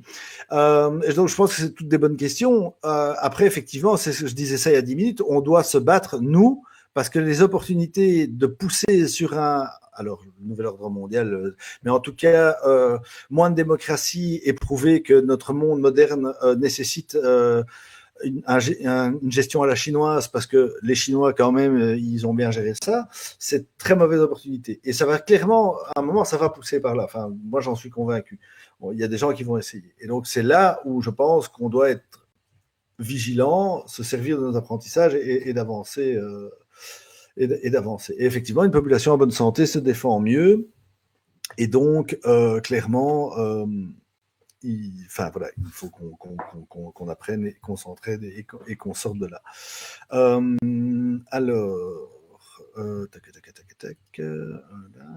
moi de mon côté, je vais commencer à vous dire au revoir parce que dans 1h05, j'ai mon propre live quotidien Twitch, sur ma chaîne Twitch. Tout à fait. Alors n'hésitez pas si vous êtes Twitcher, c'est très sympa. Ça tourne autour des médias sociaux et il fait ça tous les jours à 22h. Je vais même me faire un peu de pub. Et quoi? Je vais même me faire un peu de pub. Voilà. C'est mon petit Twitch. Très bien. Donc voilà. Donc je dois encore préparer des trucs. Voilà, Raph, c'était intéressant. Comme je t'avais dit, tu as tout préparé et au final, tu as quand même eu des couacs.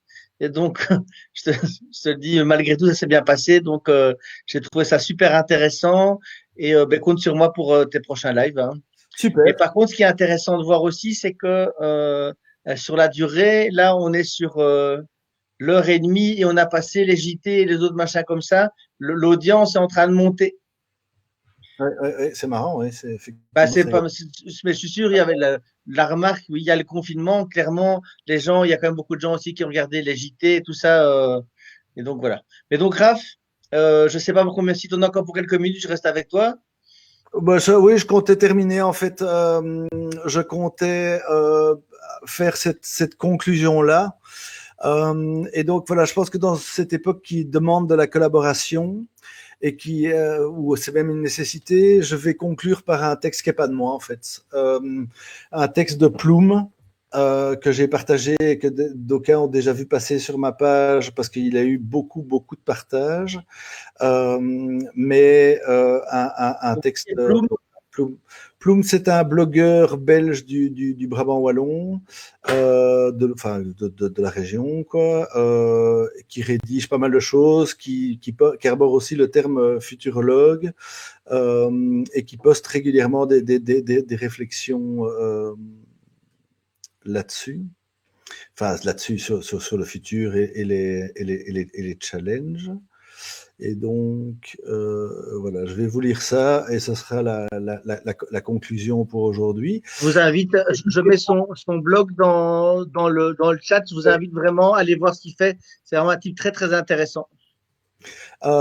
Et donc, effectivement, oui, ça vaut vraiment la peine. C'est un chouette gars, hyper ouvert. Voilà, j'essaierai même de l'inviter. Alors, si vous avez des envies de thématiques et des feedbacks à donner pour que ce truc fonctionne de mieux en mieux et rencontre vos attentes, n'hésitez pas. Et donc, afin de se quitter, je vais citer Ploum sur son article « Rien ne sera plus jamais comme avant ». Alors, il y aura un avant et un après coronavirus. Quel moment étrange nous sommes en train de vivre.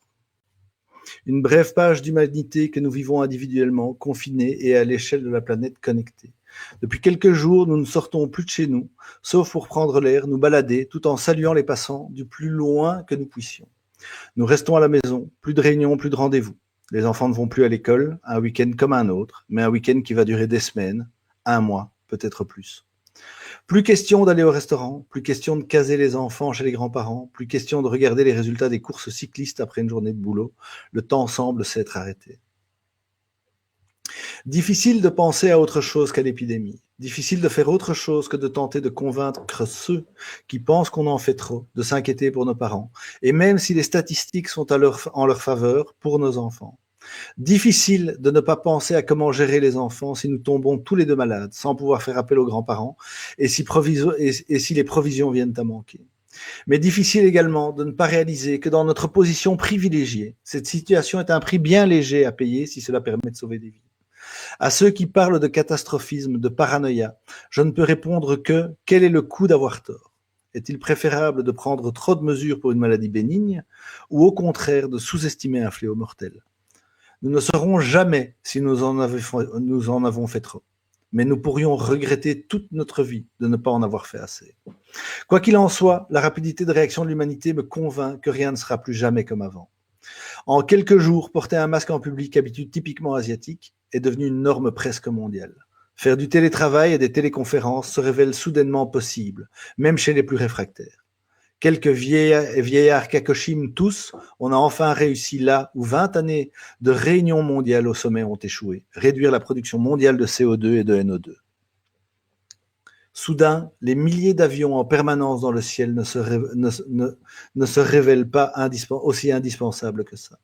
Soudainement, les millions de tonnes de gadgets en plastique peuvent rester dans leur conteneur quelques mois de plus. Soudainement, nous pouvons vivre sans le nouvel iPhone. La diminution de la pollution liée à cette quarantaine bientôt mondiale sauvera probablement plus de vies qu'elle ne protégera du coronavirus. Lorsque la menace s'éloignera, il faudra tout d'abord se battre avec des gouvernements qui auront du mal à rendre le pouvoir extrême qu'ils auront acquis en quelques semaines. Les luttes pour nos vies privées et pour nos libertés devront pendant des décennies affronter l'argument de la pandémie. Les abus seront nombreux, des régimes totalitaires se monteront en place insidieusement, profitant de l'aubaine, se camouflant sous des mesures de santé publique. Mais même sans cela, nous ne reviendrons jamais à la normale. Pour beaucoup, le télétravail sera désormais démontré comme efficace et faire chaque jour 2 heures de trajet ne se justifiera plus. Pour d'autres, il sera désormais impossible de camoufler que le monde se porte mieux sans leur creusage de trous, leur bullshit job. Certains métiers, trop souvent oubliés, seront enfin remis à l'honneur. Personnel soignant, éboueur, livreur, postier. On découvrira à quel point se passer d'enseignants, de restaurateurs et de personnel d'entretien est éprouvant. Peut-être aurons-nous appris, contraints et forcés, à vivre avec notre famille, à adopter un horaire et un mode de vie imposés par nos proches, plutôt que par un patron obsédé de la pointeuse. Nous commencerons à réfléchir sérieusement à l'idée de payer les gens un revenu de base pour rester à la maison, nous rendant compte que cela ne va pas détruire le monde, mais au contraire le sauver. Nous réaliserons que lorsque nos enfants nous accuseront de n'avoir rien fait pour le réchauffement climatique et que nous leur répondrons que si c'était impossible, ils nous pointeront du doigt et en disant pourtant en 2020 vous l'avez fait pour le coronavirus. Nous attendons tous avachis dans nos salons le retour à la vie normale, une vie normale qui ne reviendra plus, qui sera à jamais différente. Oserons-nous encore un jour nous faire un bisou en nous croisant dans la rue? Cette coutume qui paraît tellement étrange, voire répugnante pour certains Asiatiques. Nous moquerons-nous encore de cette personne qui porte un masque dans la rue? Serons-nous enfin convaincus que la santé n'est pas un bien et que le secteur ne doit pas être rentable? Pourrons-nous enfin ne plus entendre ces abrutis criminels qui refusent tout vaccin et qui sont les bombes à retardement des prochaines épidémies? Car oui, il y en aura d'autres, que ce soit dans 1 an, 2 ans, 10 ou 100. Une épidémie future que nous ne pourrons désormais plus nous empêcher d'attendre, de guetter, en provision de laquelle nous garderons toujours un stock raisonnable de papier toilette, de masques et de gel désinfectant. Nous ne pourrons également plus nous empêcher de réaliser que nous vivons avec nos proches, que nous les aimons, et que l'immense majorité du temps de notre vie, nous ne faisons que les croiser dans la cuisine et la salle de bain. Nous réaliserons enfin que ceux à qui nous tenons ne sont pas éternels, que nous les avons appelés plusieurs fois pendant la quarantaine, alors que ça faisait peut-être 3 semaines, 6 mois ou 1 an que nous n'avions plus le temps de leur parler. Ce tableur à compléter pour un client, ce rapport à terminer, cette réunion à organiser, ces embouteillages journaliers pour s'asseoir face à un écran, cette ulcérivité de justesse, ce match de foot au sommet à la télé. Ils étaient indispensables. Et pourtant, nous avons pu soudainement nous en passer pendant plusieurs semaines. À quelle futilité consacrons-nous notre énergie, notre temps, notre vie? Il est désormais impossible de ne plus se poser la question. Rien ne sera plus jamais comme avant. Voilà, ça c'était le texte de Plume que je trouve vraiment génial. En fait, moi ça a complètement résonné avec ce que je pensais, ce que je ressentais. Alors voilà, je vais examiner la liste des questions puisque je n'ai plus mon fidèle ami pour m'accompagner. Merci Mathéouche. Voilà, pas de questions. La décroissance imposée pourrait être une solution si elle devenait volontaire. Décroissance, en effet, de toute façon, la croissance permanente, ça ne va pas être jouable. Donc, voilà, ça c'est plutôt les sujets que je creuse et que j'approfondis dans la conférence. Mais je pense que dans le panel des voies que je ne vais pas explorer ce soir, mais que j'explore, la décroissance est une des pistes. Et c'est pas que c'est ça ou ça, ça va être ça et ça et ça et ça et ça. On va devoir jouer sur tous les tableaux pour s'en sortir sur la taille et le type de challenge qu'on a aujourd'hui. Ça, c'est certain. Donc, voilà. Alors, j'espère que ça vous a plu. C'était vraiment, je vous dis, c'était totalement expérimental. J'avais jamais fait de live. Le format s'est monté et improvisé en à peine 2 jours. Donc voilà, j'espère que ça vous a plu. J'essaierai de revenir mardi prochain à 19h30, sauf s'il y a du feedback ou autre chose. S'il y a des thèmes. Ah oui, Denis, oui, pas de souci. Je vois que tu as une question. J'attends donc. Ah voilà. Ah ben, bisous Matt, merci beaucoup. C'était vraiment cool et c'est très agréable de le faire avec toi. Denis, surtout, n'hésite pas à taper ta question parce que je t'attends. Voilà, bisous Matt et un grand merci à toi. Merci à vous, merci pour votre temps et votre attention. Bon, c'est vrai qu'on en a un peu plus pour l'instant, mais quand même, ça me fait bien plaisir d'avoir pu quand même être en présence avec certains d'entre vous, voire de faire connaissance avec d'autres. Mais voilà, je ne vois toujours pas la question de Denis. Écoute, Denis, je propose que tu me la poses et qu'on y réponde mardi prochain alors. Et voilà, je dirais.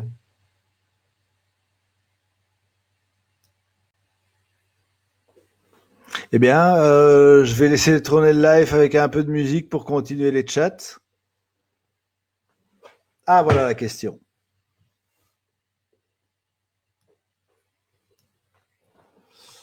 Alors, justement, je pense que différents épisodes démontrent qu'il est possible d'imposer quelque chose à la population. Il me semble que certains apprennent à mettre la sacro-sainte liberté de côté.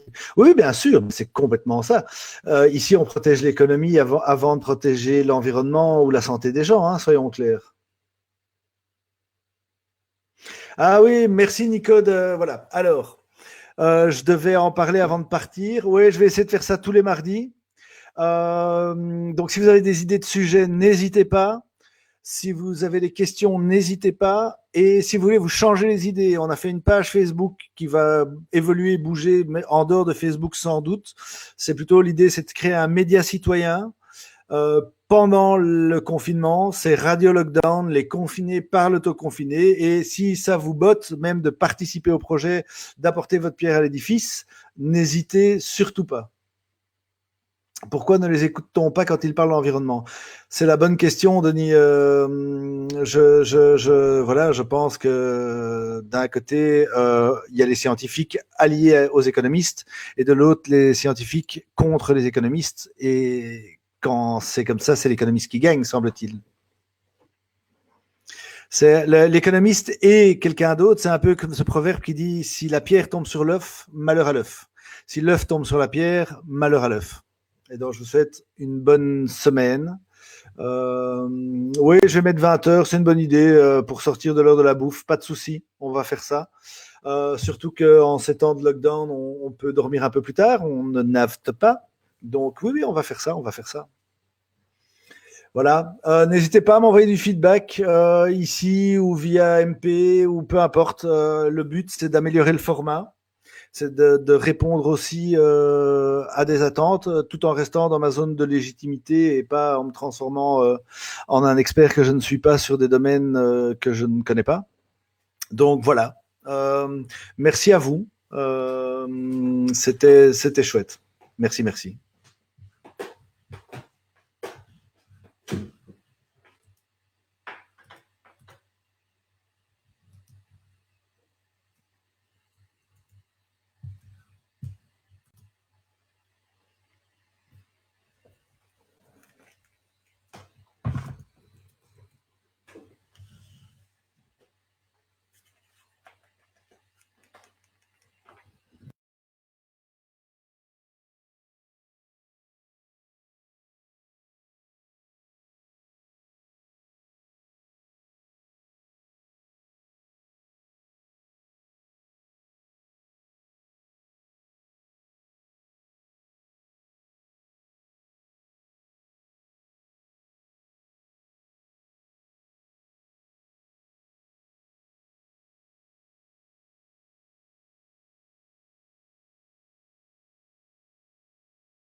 Keep the vampires from your door.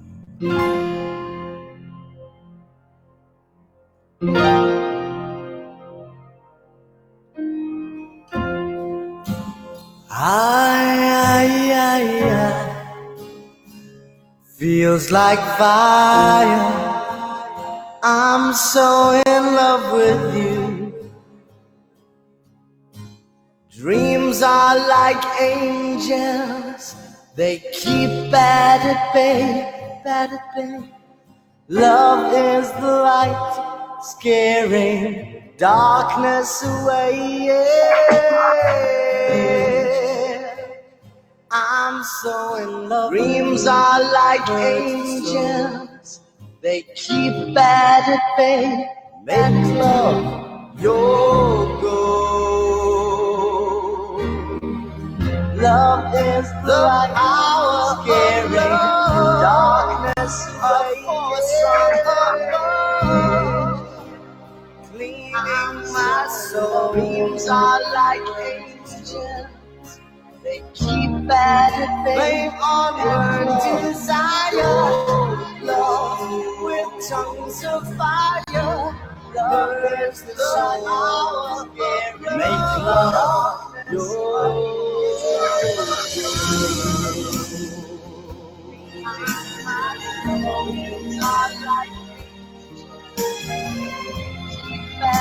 flame onward desire. I'll protect you from the hooded door. Keep the vampires from your door.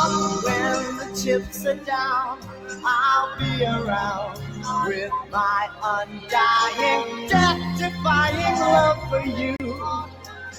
Envy will hurt itself. Let yourself be beautiful, sparkling, lovely flowers and pearls and pretty girls. Love is like an energy, rushing inside of me. Envy will hurt itself. The power of love, a force from above, leading my soul.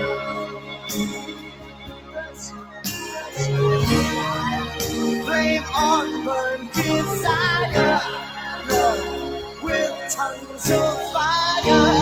Burn the soul, make love.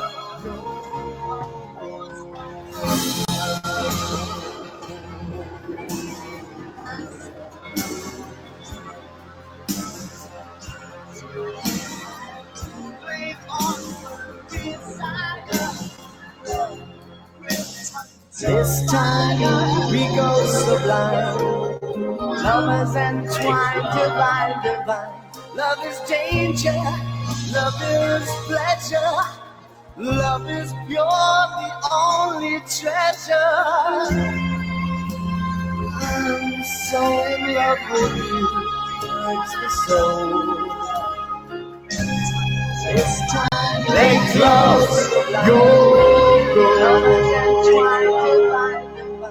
Love is danger, love is pleasure. Love is pure, the power of love, a force from above, cleaning my soul. Make love your the power of love, a force from above, the skyscraper.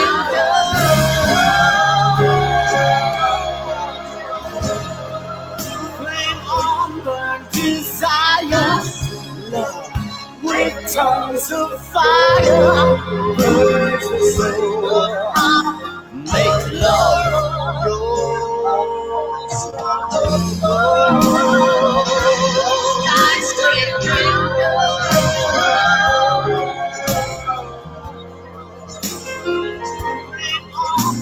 Desire with tongues of fire.